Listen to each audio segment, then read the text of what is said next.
বিসমিল্লাহির রহমানির রহিম। এটি হচ্ছে আমাদের প্রিয় নবী, বিশ্বনবী হযরত মুহাম্মদ মুস্তাফা সাল্লাল্লাহু আলাইহি সাল্লামের জন্মঘর।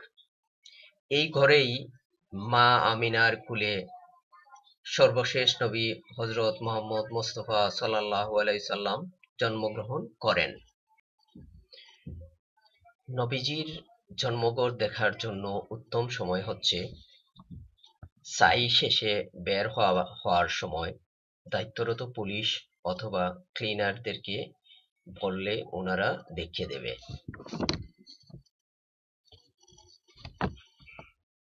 কারণ সাই শেষে বের হওয়ার জন্য দুটি রাস্তা রয়েছে, এর মধ্যে নবীজির জন্মঘরের দিকে একটি রাস্তা রয়েছে।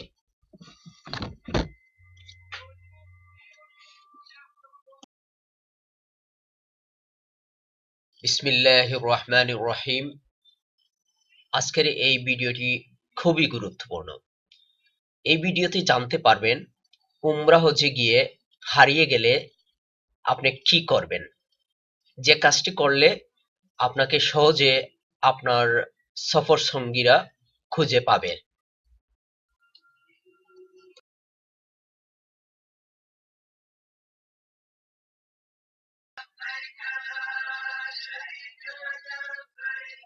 এছাড়াও আমাদের আরো অনেক ভিডিও রয়েছে, যেমন মাত্র ৮০,০০০ টাকায় উমরা হজ, মক্কায় মাত্র ৪০০ টাকায় হোটেল, এজেন্সি ছাড়া আমি যেভাবে উমরা করলাম, খেজুর কোথায় থেকে কিনবেন,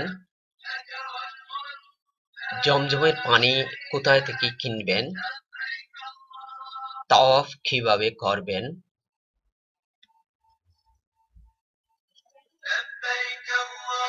তাওয়াফ করার সহজ পদ্ধতি, ফ্রিতে উমরা হজ কিভাবে করবেন, ফ্রিতে মক্কার দর্শনীয় স্থান ভ্রমণ,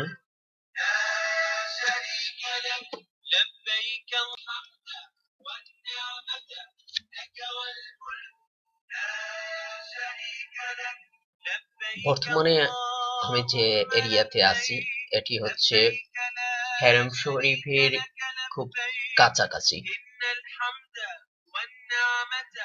এটাকে বলে কবুতর চত্বর। এটি খুবই পরিচিত একটি চত্বর। আপনি যে কাউকে জিজ্ঞেস করলেই উনি বলে দিবে। আর এই যে দেখা যাচ্ছে এটি হচ্ছে ক্লক টাওয়ার। এই দুটোই মক্কা শরীফের খুবই পরিচিত স্থাপনা। আর এই যে রোডটি হচ্ছে এটি হচ্ছে খলিল রোড।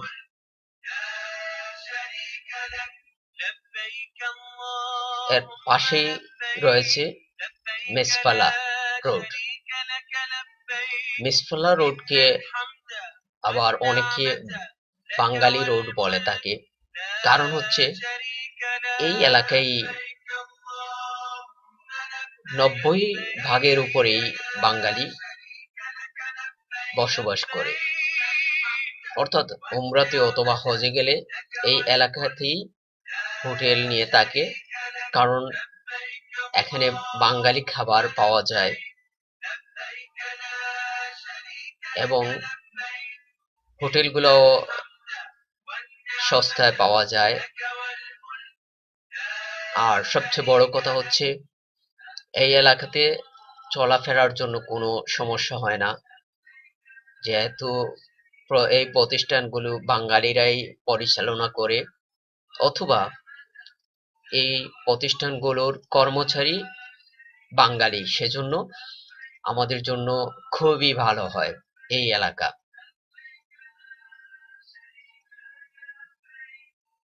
এখানে অনেক বাঙালি হোটেল রয়েছে, টাকার হোটেল যেমন রয়েছে তেমনি বাঙালি খাবার হোটেলও রয়েছে। এখানে গেলে মনে হবে না যে আপনি মক্কা শরীফের কোনো একটি এলাকায় আছেন, মনে হবে যে এটি একটি বাঙালি বাংলাদেশেরই কোনো একটা এলাকা মনে হবে। এই যে দেখা যাচ্ছে বাংলাদেশি হোটেল, বাংলায় লেখা আপনি দেখতে পাচ্ছেন। এই হোটেলে আপনার থাকার ব্যবস্থা রয়েছে, খাবারও ব্যবস্থা রয়েছে। এখানে সব ধরনের খাবার, বাঙালি খাবার পাবেন। ভর্তা থেকে শুরু করে, শুটকি থেকে শুরু করে সব ধরনের সবকিছু পাবেন। খাবারের দামও মোটামুটি সস্তা। 8 রিয়ালে নাস্তা করতে পারবেন রুটি দিয়ে, 10 রিয়ালে সবজি দিয়ে ভাত খেতে পারবেন, 15 রিয়ালে আপনি গোস্ত দিয়ে খেতে পারবেন, গরুর গোস্ত অথবা খাসির গোস্ত খেতে পারবেন, এবং ভাত থাকবে, ইচ্ছে মতো ভাত খেতে পারবেন, সাথে ইচ্ছে করলে রুটিও নিতে পারবেন। এই যে হচ্ছে কবুতর চত্বর, এটি লোকজন কবুতরকে খাবার দিতেছে। খাবার আপনি সাথে করে নিয়ে যেতে হবে না, এখানে অনেক লোক আছে খাবার বিক্রি করে থাকে কবুতরের। এক প্যাকেট 5 রিয়াল, অর্থাৎ বাংলাদেশের 300 টাকা, না 150 টাকা, সরি, বাংলাদেশের 150 টাকা। এক প্যাকেট নিয়ে আপনি কবুতরকে খাওয়াতে পারবেন। অনেক সুন্দর কবুতর, মক্কা শরীফের কবুতর, প্রাণ ছড়িয়ে যায়। এই যে মহিলাগুলো, ওনারা এই কবুতরের খাবার বিক্রি করতেছে। এই যে ভদ্রলোক খাবার নিয়ে যাচ্ছে কবুতরকে খাবার দেওয়ার জন্য। মাশাআল্লাহ, কবুতরগুলো অনেক সুন্দর। আলহামদুলিল্লাহ, মক্কা শরীফের পাশেই তারা অবস্থান করতেছে, এর জন্যই এই চত্বরটির নাম কবুতর চত্বর। এটি হচ্ছে উমরা গেট। অনেক গেট দিয়ে ঢোকা যায়, বাট কোনো কোনো ক্ষেত্রে সব গেট বন্ধ থাকলেও এই গেটটি খোলা থাকে। এটি হচ্ছে 79 নাম্বার। এই গেটটি কখনো বন্ধ হয় না।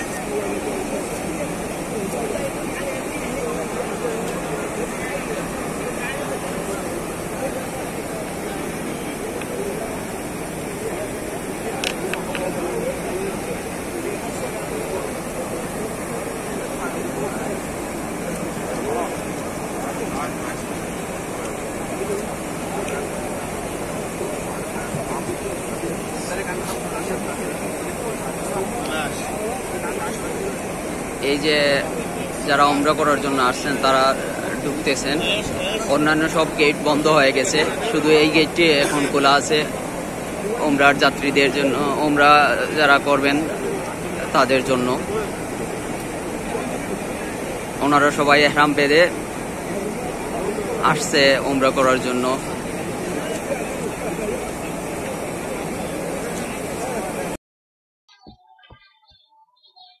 কাবাঘর মুসলিম উম্মাহের প্রাণকেন্দ্র, মুসলমানদের সবচেয়ে পবিত্র স্থান, যার প্রতি অকৃত্রিম ভালোবাসা, শ্রদ্ধা ও সম্মান রয়েছে প্রতিটি মুমিনের অন্তরে। কারণ কাবা ঘরের দিকে মুখ করে গোটা মুসলিম উম্মাহ নামাজ আদায় করে। আল্লাহ তাআলা কাবা ঘরকে নিজের ঘর বলে ঘোষণা করেছেন। কাবা চত্বরে রয়েছে রহমতময় বহু নিদর্শন। 1. মাকামে ইব্রাহিম, 2. মুলতাজম, 3. হাজরে আসওয়াদ, 4. মিজহাবে রহমত, 5. হাতিম, 6. মাতাব, 7. রুকনে ইয়েমেনি।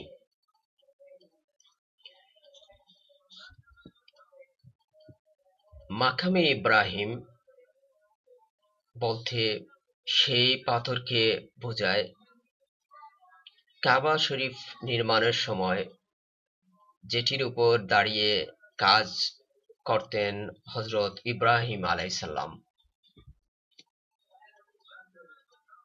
এই পাথরে ইব্রাহিম আলাইহিসসালামের পায়ের ছাপ রয়েছে।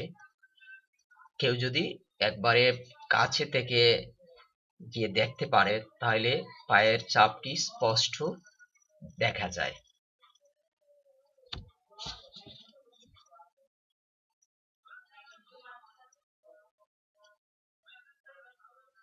আল্লাহ তাআলা সবাইকে এই কাবা ঘরে যাওয়ার তৌফিক দান করুন। এটি মুসলিম উম্মার সবচেয়ে পবিত্রতম স্থানের মধ্যে প্রথম। উমরা করার জন্য যে 4টি কাজ রয়েছে এর মধ্যে অন্যতম একটি কাজ হচ্ছে তওয়াফ করা। এই কাবা ঘরের চতুর্দিক এই যে ওনারা প্রদক্ষিণ করতেছেন একে তওয়াফ বলে।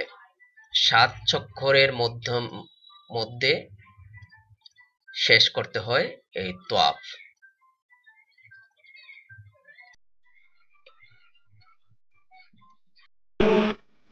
আজকে তোয়াফের জন্য এত লোক হয়েছে, অনেক ভিড় চলছে।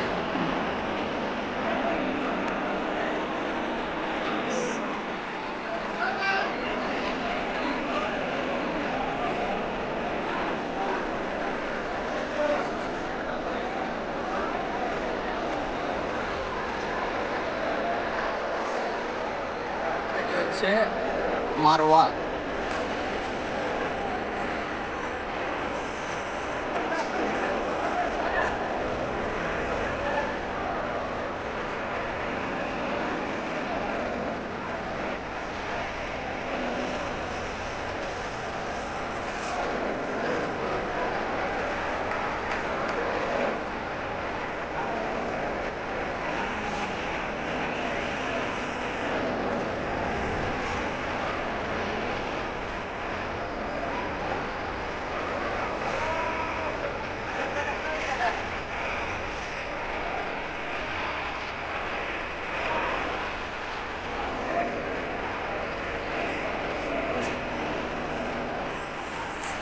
এই যে সামনে নীল বাতি, এই জায়গায় আসলে দৌড় দিতে হয়।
এই হচ্ছে এন্ড অফ হারাম বাউন্ডারি। এ দেখেন রাস্তাতে ফিলার দেওয়া আছে, বাউন্ডারি ফিলার। এই পাশটা হচ্ছে হারাম শরীফের এরিয়া। এই টোটাল সাইডটা হচ্ছে হারাম শরীফের এরিয়া।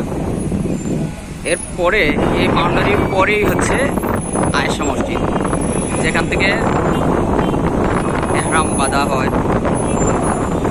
নিয়ম অনুযায়ী মক্কার ভিতরে যারা থাকে তারা হেরেমের বাইরে এসেই এহরাম বেঁধে থাকে। এই হচ্ছে আয়েশা মসজিদ।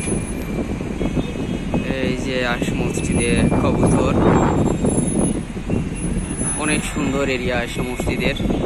এই যে দেখতে পাচ্ছেন ওই পাশে হচ্ছে বাথরুমগুলা, যেখানে গোসল করা যায়, অজু করা যায় এবং এহরাম বাঁধার জন্য স্থান রয়েছে। লোকজন এই পাশ থেকে এই বাথরুমগুলাতে এসে এহরাম বেঁধে মসজিদে গিয়ে নামাজ পড়ে, তারপরে পবিত্র মক্কা শরীফের দিকে অগ্রসর হয়। এই দেখেন অনেক খেজুর গাছ, খেজুর রস আসছে গাছগুলোতে।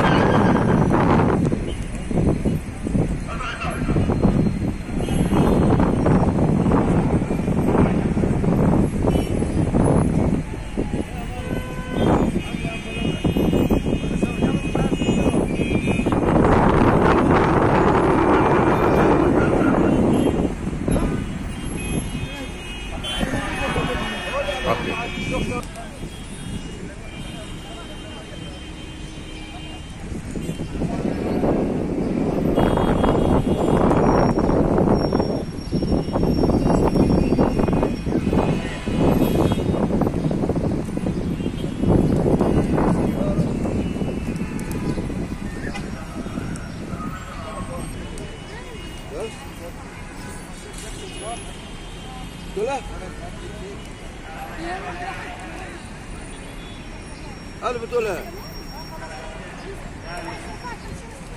لا لسه ما طلعوش من الحمام. حمام زحمة سامعين زحمة بتدور والله.